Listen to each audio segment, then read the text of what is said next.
Hello, everyone, and welcome back to Mitwa, where I am Madhurima Sappatti, a freedom soul coach who loves to guide coaches to go from being burnt out to thriving. And we do this by following an amazing 7-step process called freedom, where we work on the mindset. We work on figuring out your burnout triggers, understanding your patterns, and then creating this container that grows and expands with you and allows you to experience freedom, right? Like, we're not here to survive, we are here to thrive. Cliche dialogue, but I'm gonna throw it at you. We are here to thrive, and you need to have a container that allows you to thrive. As coaches, we love to talk about containers, the containers that we create for our clients, for our talents. It's amazing the thing that we're doing.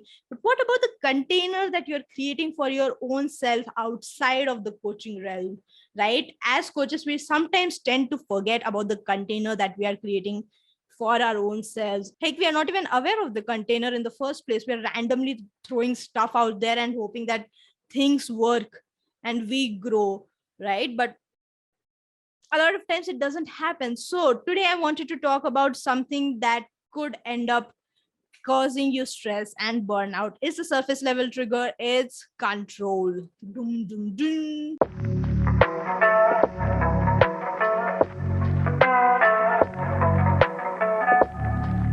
Now, I know every time I speak about something on this channel, people send me messages. Why does everything have to be about burnout?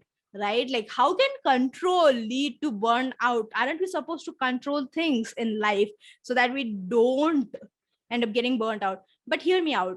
Everything, everything can act as a stress or a trigger point for someone out there, right? If this is not a stress point for you, if you are not stressed out, if things go out of control for you, kudos.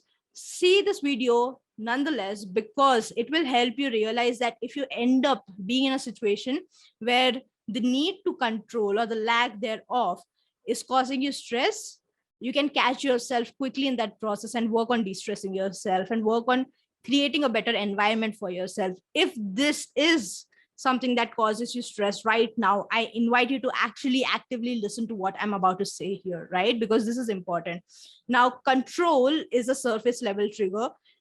The reason why we feel stressed out because of control or its lack can run deep, and I will target those triggers in the next video. But let's talk about control here, a surface level trigger. I'll start with this example. I have a couple of examples to share with you guys. The first example is I was talking to a potential client and they were telling me how everything needed to be in control in their life, right? It was the subtext, the read between the lines kind of a thing, where control dominated their day. Everything had to go in a particular way. And if it didn't happen in that way, it ended up causing them stress.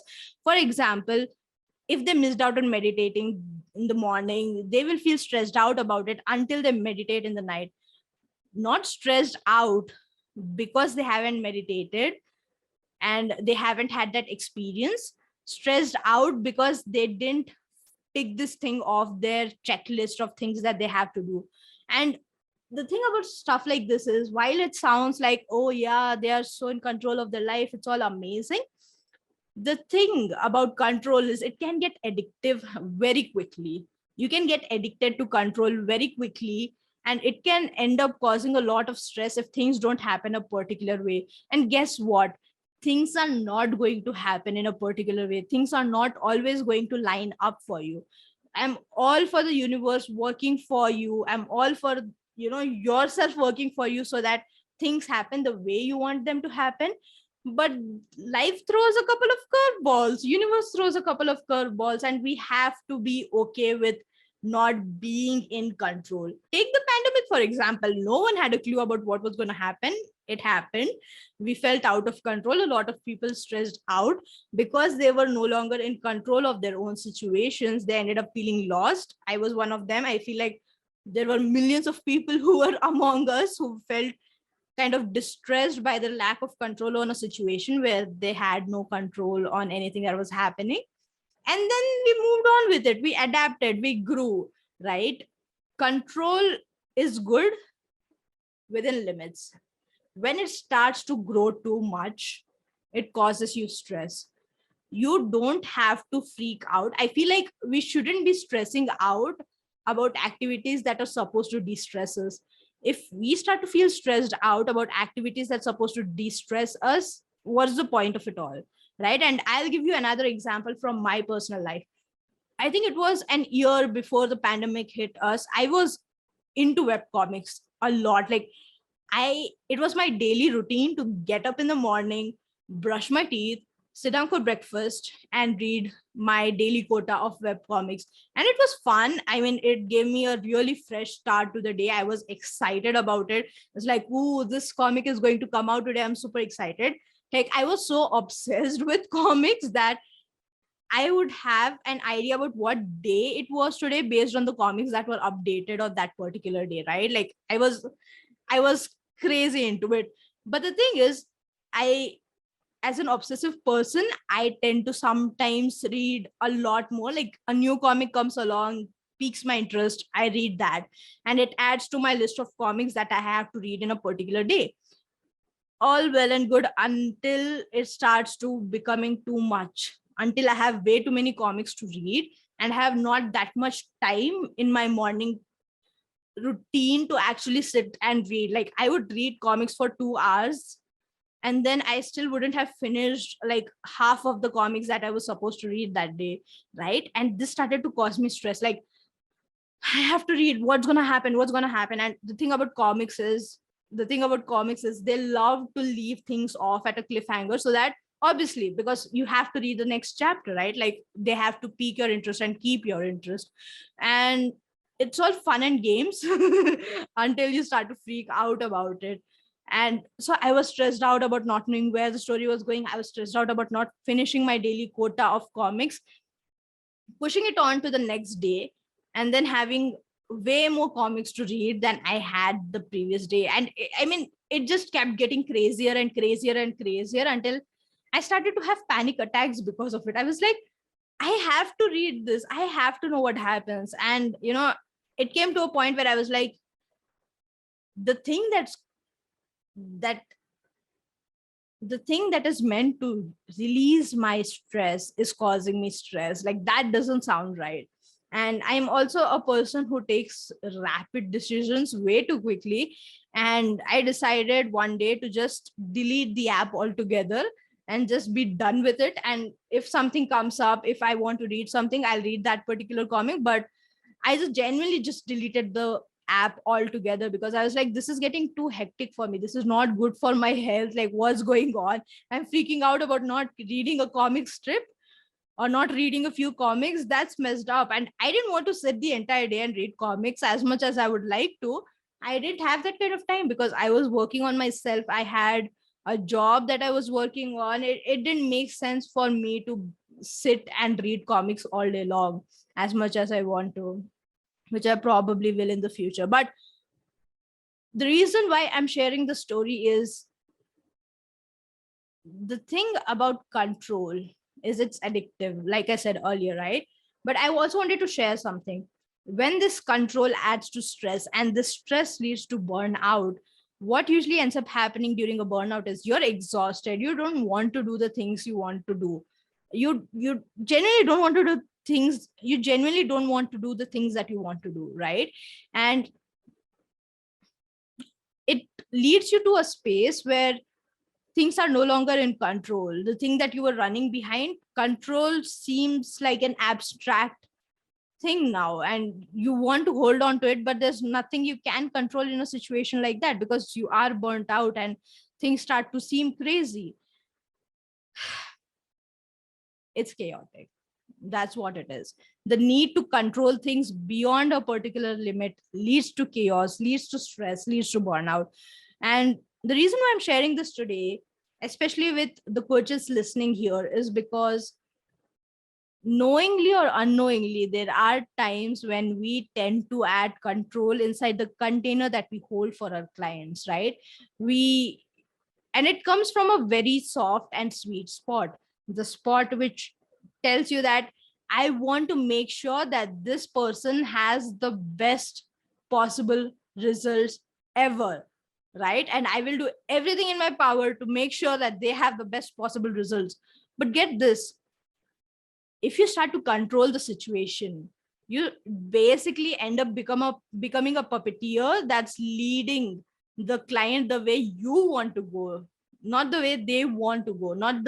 They're not on a path that they want to take, they're on a path that you want to take. And that's where, when that realization strikes you that you have made the entire container for you and not for them, it breaks your heart. Because coaches by default are these amazing people that come from a place of love and abundance, and they genuinely want to help people. But we are not really helping people when we are trying to control them to a result that they don't even want to go. We're trying to show them the path that they don't even want to be on. What does that mean for coaches? What should we be doing instead? This doesn't go to say that you shouldn't guide your clients. I like to think of the coach and client relationship as this term that we use in Hindi called the humsuffer, right? And humsuffer basically means someone who's traveling the same path as you. They are walking the same road, they're walking with you. They might have the knowledge to see ahead and they're guiding you towards it, but it's your decision to do the thing, right? Like, if I am your humsuffer right now, I am guiding you towards a scenario where I'm letting you guys know that control could at some point lead to excessive stress, that could at some point lead to burnout. I have the foresight. But what I'm doing is I'm letting you guys know that this thing can exist. And then it is your energy, it's your decision, it's your choice to work on this. It's your choice to be like, oh, that happens with me. What can I do to prevent this from happening? What can I do to improve my scenarios? It's that kind of a thing, right? When you are coaching someone, you're walking with them, you're guiding them, and you're letting them know of the options that they have, and then you're letting them choose the options that they want to go towards, and then guiding them on that particular path, right? And that's what we do as coaches. So I have a question for you guys. Do you sometimes feel that you are adding control into your container, not knowingly, or even if it is knowingly, it's this subconscious need to ensure that you're helping your client? If yes, here's an activity that I want you to do. I want you to go out there and put yourself in scenarios where you can have zero control over how the situation is going to go. Here's what I'm trying to say. I recognize this back in my coaching journey, in the very beginning of my coaching journey, that I add control in my containers. So the best way I could think of to put myself in situations where I couldn't really hold on to that control was join this peer coaching group, where we coach other coaches and get feedback from them. And in a situation like that, where you have no idea what the other person needs coaching in, all you can do at that point of time is not control, but be present in that scenario. Be 100% present and guide them on that journey. You have no control over where they want to go, right? Like, if you sit down with me and talk to me about burnout, I could go on and on and on. And I recognize that back then I would have tried to add control to the situation, to the container, to make sure that you get the best results. But now I know that it's not about me, it's not about my need to get you the results that you want to get, but it's rather this space that I'm creating that allows you to get the results that you want to get. And I'm just a guide, a humble guide that's guiding you on this journey. So my suggestion would be to join a container like this, where you can practice with other people on situations that you're not really familiar with, where control kind of leaves the room, because you can't control anything in that scenario. All you can do is be present. That could be such a game changer over time. I feel like even if I feel like I'm in scenarios where I am trying to control the situation, I'm trying to control the container and where the client needs to go, I catch that pretty quickly and I can shift that direction, shift that perspective instantly. That awareness is so crucial when you're trying to create a container that works for your clients, for your talents, and not for you. I hope that this video resonated with you. If it did, please like, share, subscribe, and comment something that resonated the most with you from this video. I'll see you in the next one where we will talk about the core triggers of control. See you then. Bye bye.